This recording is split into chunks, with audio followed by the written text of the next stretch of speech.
ഞാനിന്ന് തയ്യാറാക്കിയിരിക്കുന്നത് കുട്ടികൾക്കും മുതിർന്നവർക്കും ഒരേപോലെ ഇഷ്ടമുള്ളൊരു ഈവനിങ് റെസിപ്പിയാണിത്. മുറുക്ക് റെസിപ്പിയാണ് കേട്ടോ തയ്യാറാക്കിയിരിക്കുന്നത്. അപ്പോൾ ഇതെങ്ങനെയാണെന്നുള്ളത് വീഡിയോ സ്കിപ്പ് ചെയ്യാതെ മൊത്തത്തിൽ കണ്ടു നോക്കണേ. നല്ല ക്രിസ്പി ആയിട്ട് നല്ല ടേസ്റ്റി ആയിട്ടുള്ളൊരു മുറുക്ക് തന്നെയാണിത്. അപ്പോൾ വീഡിയോയിലേക്ക് കിടക്കുന്നതിന് മുമ്പ് ലൈക്ക് ചെയ്യാനും പിന്നെ സബ്സ്ക്രൈബ് ചെയ്യാത്തവരാണെങ്കിൽ ഒന്ന് സബ്സ്ക്രൈബ് ചെയ്ത് സപ്പോർട്ട് ചെയ്യുകയും ചെയ്യണേ.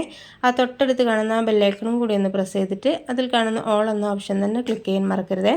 എന്നാലാണ് ഞാനിടുന്ന പുതിയ പുതിയ വീഡിയോസൊക്കെ നിങ്ങൾക്ക് നോട്ടിഫിക്കേഷൻ കിട്ടുകയുള്ളൂ. അപ്പോൾ നമുക്ക് പെട്ടെന്ന് തന്നെ വീഡിയോയിലേക്ക് കിടക്കാം. അതിന് വേണ്ടിയിട്ട് ഞാനിതാ 4 തക്കാളി എടുത്തിട്ടുണ്ട്.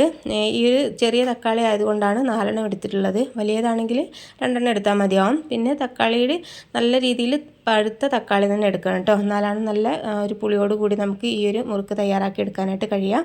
അപ്പോൾ ഇതൊന്ന് കുക്ക് ചെയ്തെടുക്കണേ. അപ്പോൾ വെള്ളത്തിലേക്ക് ഇട്ട് കൊടുത്തിട്ട് ഞാനത് 5 മിനിറ്റ് നേരം കുക്ക് ചെയ്തെടുക്കുന്നുണ്ട്. 5 മിനിറ്റ് ആകുന്ന സമയത്ത് തന്നെ ഇത് കുക്കായി കിട്ടിക്കോളും. എന്നിട്ട് നമുക്കിതൊന്ന് തൊലിയൊക്കെ ഒന്ന് റിമൂവ് ചെയ്തെടുക്കണം. അപ്പോൾ നമ്മൾ വെള്ളത്തിലേക്ക് ഇട്ട് കൊടുക്കുന്നതിന് മുമ്പ് തന്നെ തക്കാളിയുടെ പുറം ഭാഗത്ത് ഒന്ന് വരഞ്ഞു കൊടുക്കുകയാണെങ്കിൽ പെട്ടെന്ന് തന്നെ തൊലിയൊക്കെ റിമൂവ് ചെയ്തെടുക്കാനായിട്ട് കഴിയുകയും ചെയ്തോളും. ഞാനത് വരിഞ്ഞെടുക്കാതെ തന്നെയാണ് ഇട്ട് കൊടുത്തിട്ടുള്ളത്. ഒരു 5 മിനിറ്റ് ആകുന്ന സമയത്ത് ഇത് വെള്ളത്തിൽ കിടന്ന് തന്നെ ഇതിൻ്റെ തൊലിയൊക്കെ ഒന്ന് അടർന്ന് കിട്ടിക്കോളൂ കേട്ടോ.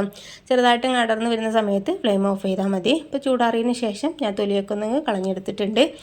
ഇനി നമുക്ക് ചെറുതായിട്ട് കട്ട് ചെയ്തിട്ട് മിക്സിൻ്റെ ജാറിലേക്ക് ഇട്ട് കൊടുക്കാം. എന്നിട്ട് നല്ല രീതിയിലൊന്ന് അടിച്ചെടുക്കണം. അപ്പോൾ ഇതുപോലെ ചെറുതായിട്ട് കട്ട് ചെയ്തിട്ട് ഇട്ട് കൊടുക്കുകയാണെങ്കിൽ നല്ല രീതിയിൽ ഫൈനായിട്ട് അങ്ങ് അരഞ്ഞ് കിട്ടിക്കോളും. ഇനി അതിലേക്ക് ഒരു 4 അല്ലി വെളുത്തുള്ളി എടുത്തിട്ടുണ്ട്. അത് ഇതുപോലെ ചെറുതായിട്ട് ആയതുകൊണ്ടാണ് 4 എടുത്തിട്ടുള്ളത്. വലിയ വെളുത്തുള്ളിക്കാണെങ്കിൽ 2 എടുത്താൽ മതിയാവും. മിക്സിൻ്റെ ജാറിലേക്ക് ഇട്ട് കൊടുത്തിട്ട് നല്ല രീതിയിൽ അങ്ങ് അടിച്ചെടുത്തിട്ടുണ്ട് കേട്ടോ. ഇതുപോലെ ഫൈനായിട്ടൊന്ന് അടിച്ചെടുത്തിട്ടുണ്ട്. എന്നാലും നമുക്കിതൊന്നും അരിച്ചെടുക്കണം. ഇതിലെന്തായാലും തക്കാളിയുടെ കഷ്ണങ്ങളൊക്കെ ഉണ്ടാവുമല്ലോ, അതൊന്ന് പെടാതിരിക്കാൻ വേണ്ടിയിട്ടാണ്. അപ്പം മുറുക്ക് നമ്മൾ ചുറ്റിച്ചെടുക്കുന്ന സമയത്ത് കറക്റ്റായിട്ട് കിട്ടില്ല കേട്ടോ, കഷ്ണങ്ങളൊക്കെ ഉണ്ടെങ്കിൽ. അപ്പോൾ അതൊക്കെ ഒന്ന് കളയാൻ വേണ്ടിയിട്ട് ഇതുപോലെ ഒന്ന് അരിച്ചെടുക്കുന്നതായിരിക്കും നല്ലത്. അപ്പം നിങ്ങൾക്ക് ഈ മുറുക്കിന് നല്ല രീതിയിൽ പുളി വേണമെന്നുള്ളവരാണെങ്കിൽ ഇതുപോലെ അരിച്ചെടുക്കണ്ട കേട്ടോ. ഇതിൽ കട്ടകൾ എന്തെങ്കിലും ഉണ്ടെങ്കിൽ മാത്രം അതൊന്നങ്ങ് മാറ്റിയെടുത്തതിന് ശേഷം ഈ പ്യൂരി മൊത്തത്തിലായിട്ട് ഇട്ട് കൊടുത്താൽ മതി കേട്ടോ. അപ്പോൾ നല്ല രീതിയിൽ പുളി ഉണ്ടാവും. ഞാനിത് മൊത്തത്തിൽ ഇട്ട് കൊടുക്കുന്നില്ല. അപ്പോൾ അത്യാവശ്യം പുളി മാത്രമേ ഉണ്ടായിട്ടുണ്ടായിരുന്നുള്ളൂ കേട്ടോ. അപ്പോൾ ഇതുപോലെ ഒന്ന് അരിച്ചെടുക്കുന്നുണ്ട്. അപ്പോൾ ഇതുപോലെ ഒന്ന് പ്രസ് ചെയ്ത് കൊടുക്കുകയാണെങ്കിൽ നല്ല രീതിയിൽ ഇതിലുള്ള ജ്യൂസൊക്കെ നമുക്ക് എടുക്കാനായിട്ട് കഴിയുകയും ചെയ്തോളും. അപ്പോൾ അതാ മൊത്തത്തിൽ ഞാൻ എടുക്കുന്നുണ്ട്. ഞാൻ അതൊരു സൈഡിലേക്ക് വെച്ചിട്ടുണ്ട്. ഇനി വേറൊരു ബൗൾ എടുത്തിട്ട് അതിലേക്ക് 1 കപ്പ് അരിപ്പൊടിയാണ് ഇട്ട് കൊടുക്കുന്നത്. നമ്മൾ നൈസ് പത്തിരി, നൂൽപുട്ട്, ഇടിയപ്പമൊക്കെ ഉണ്ടാക്കുന്ന പൊടി ഉണ്ടല്ലോ, അത് വറുത്തതാണെങ്കിലും വറുക്കാത്തതാണെന്നും കുഴപ്പമൊന്നുമില്ല. ഈ ബൗളിലേക്ക് ഇട്ട് കൊടുക്കുന്നുണ്ട്. അപ്പോൾ നമ്മൾ അരിപ്പൊടി എത്രയാണോ എടുത്തത് അതിൻ്റെ പകുതി കടലപ്പൊടി എടുക്കുക. അപ്പോൾ കറക്റ്റായിട്ട് പാകം തന്നെ ആയി കിട്ടിക്കോളും. അപ്പോൾ ഒരു പകുതി തന്നെ കടലപ്പൊടി എടുത്തിട്ടുണ്ട്. പിന്നെ അതിലേക്ക് കറുത്ത എള്ളാണ് ഞാൻ ഇട്ട് കൊടുത്തിട്ടുള്ളത്. പിന്നെ അതുപോലെ തന്നെ കുറച്ച് ചെറിയ ജീരകം ഇട്ട് കൊടുക്കുന്നുണ്ട്.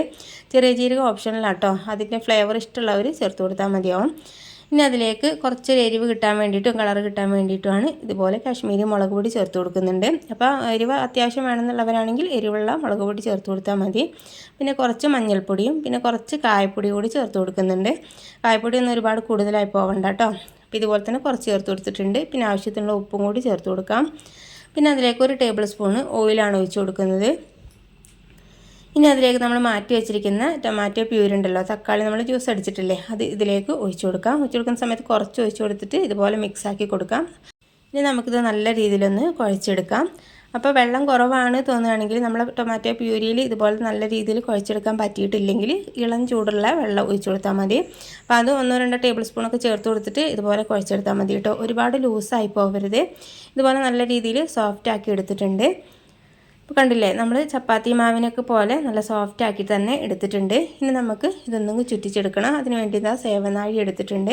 അതിലേക്ക് സ്റ്റാറിൻ്റെ അച്ചാണ് കേട്ടോ ഇട്ട് കൊടുക്കുന്നത്. അപ്പോൾ ഇതുപോലെ ഇല്ലാന്നുണ്ടെങ്കിൽ നമ്മൾ നൂൽപുട്ടൊക്കെ ഉണ്ടാക്കുന്ന അച്ച് തന്നെ വലിയ ഹോൾസൊക്കെ ഉണ്ടാകുന്ന അച്ചുണ്ടല്ലോ, അതിട്ട് കൊടുത്തിട്ട് ചെയ്ത് കൊടുത്താലും മതി. അപ്പോൾ നമുക്ക് മിക്സർ പോലെയായി കിട്ടിക്കോളും.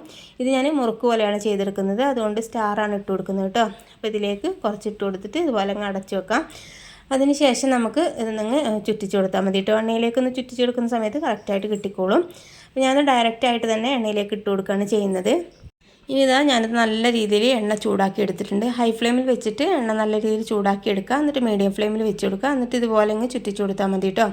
അപ്പോൾ തീ ഒരുപാട് കുറച്ച് വെക്കരുത്. കുറച്ച് വെച്ചിട്ടുണ്ടെങ്കിൽ പെട്ടെന്ന് നല്ല രീതിയിൽ എണ്ണ കുടിക്കാനൊക്കെ ചാൻസ് ഉണ്ട്. അപ്പോൾ മീഡിയം ഫ്ലെയിമിൽ വെച്ചിട്ട് ഇത് തിരിച്ച് മറിച്ചിട്ട് കൊടുത്തിട്ട് കുക്ക് ചെയ്തെടുത്താൽ മതിയാവും. അപ്പോൾ ഇതുപോലെ ഡയറക്റ്റ് ആയിട്ടല്ല നമുക്ക് കടയിൽ നിന്നൊക്കെ വാങ്ങുന്ന പോലെ റൗണ്ട് ഷേപ്പിൽ തയ്യാറാക്കുന്നത് എങ്കിൽ നമ്മൾ ഒരു ഇലയിൽ വാഴേൻ്റെ ഇല ഉണ്ടല്ലോ, അതിലേക്കൊന്ന് റൗണ്ട് ഷേപ്പിൽ ചുറ്റിച്ച് കൊടുക്കുക. അല്ലെങ്കിൽ സ്റ്റീലിൻ്റെ പ്ലേറ്റിൽ കുറച്ച് ഓയിലൊന്ന് തടവിയതിന് ശേഷം ഒന്ന് ചുറ്റിച്ച് കൊടുക്കുക, ഷേപ്പാക്കി എടുക്കുക. എന്നിട്ട് എണ്ണയിലേക്ക് ഇട്ട് കൊടുത്താൽ മതി കേട്ടോ. അങ്ങനെയാണെങ്കിൽ അങ്ങനെ ചെയ്യാം. ഇപ്പോൾ ഇതുപോലെ ചെയ്തെടുക്കുന്ന സമയത്ത് ഈസി ആയിട്ട് തയ്യാറാക്കി എടുക്കാനായിട്ട് കഴിയുകയും ചെയ്തോളും. അപ്പോൾ എണ്ണയിലേക്ക് ഇട്ട് കൊടുത്തിട്ട് തിരിച്ച് മറിച്ചിട്ട് കൊടുത്തിട്ട് കുക്ക് ചെയ്തെടുക്കുന്നുണ്ട്. അപ്പോൾ നമ്മൾ ഇട്ട് കൊടുത്തതിന് ശേഷം ഒരു 10-15 സെക്കൻഡ് കഴിഞ്ഞതിന് ശേഷം മാത്രം മറിച്ചിട്ട് കൊടുക്കാൻ പാടുള്ളൂ കേട്ടോ. അപ്പോഴാണ് നല്ല രീതിയിൽ ക്രിസ്പി ആയിട്ട് കിട്ടുള്ളൂ. ഇപ്പോൾ നല്ല രീതിയിലൊന്ന് കുക്കായിട്ട് ഇതുപോലെ ഈ കളറാവുന്ന സമയത്ത് ഞാൻ എണ്ണയിൽ നിന്ന് കോരി എടുക്കുന്നുണ്ട്. അപ്പോൾ ഈ സമയത്ത് തന്നെ കോരി എടുക്കണേ, ഒരുപാട് കളറ് മാറിയതിന് ശേഷം എടുക്കരുത്. അപ്പോൾ നമ്മൾ പുറത്ത് വെക്കുന്ന സമയത്ത് ഒന്നുകൂടി കളറ് മാറുകയും ക്രിസ്പി ആവുകയൊക്കെ ചെയ്യും. അപ്പോൾ ഭയങ്കര ഹാർഡായി പോകും കേട്ടോ. അപ്പോൾ ജസ്റ്റ് അങ്ങ് കളറൊക്കെ മാറിയിട്ട് ഒന്ന് കുക്കായി വരുന്ന സമയത്ത് എണ്ണയിൽ നിന്ന് കോരി എടുത്താൽ മതി. എന്നിട്ട് പുറത്ത് വെക്കുന്ന സമയത്ത് കറക്റ്റായിട്ട് നമുക്ക് സെറ്റായിട്ട് കിട്ടുകയും ചെയ്തോളും. അപ്പോൾ നല്ല ടേസ്റ്റി ആയിട്ട് നല്ല പെട്ടെന്ന് തന്നെ തയ്യാറാക്കാൻ പറ്റുന്ന ഒരു ഈവനിങ് റെസിപ്പി തന്നെയാണിത്. വീഡിയോ നിങ്ങൾക്ക് ഇഷ്ടപ്പെട്ടിട്ടുണ്ടെന്നുണ്ടെങ്കിൽ ലൈക്ക് ചെയ്യാനും പിന്നെ ട്രൈ ചെയ്ത് നോക്കിയിട്ടൊന്ന് ഫീഡ്ബാക്ക് അറിയിക്കാനും ഫാമിലി ഫ്രണ്ട്സിനൊക്കെ ഒന്ന് ഷെയർ ചെയ്യാനും മറക്കരുത്. അപ്പോൾ നമുക്ക് പുതിയൊരു വീഡിയോ ആയിട്ട് വീണ്ടും കാണാം. Okay, thank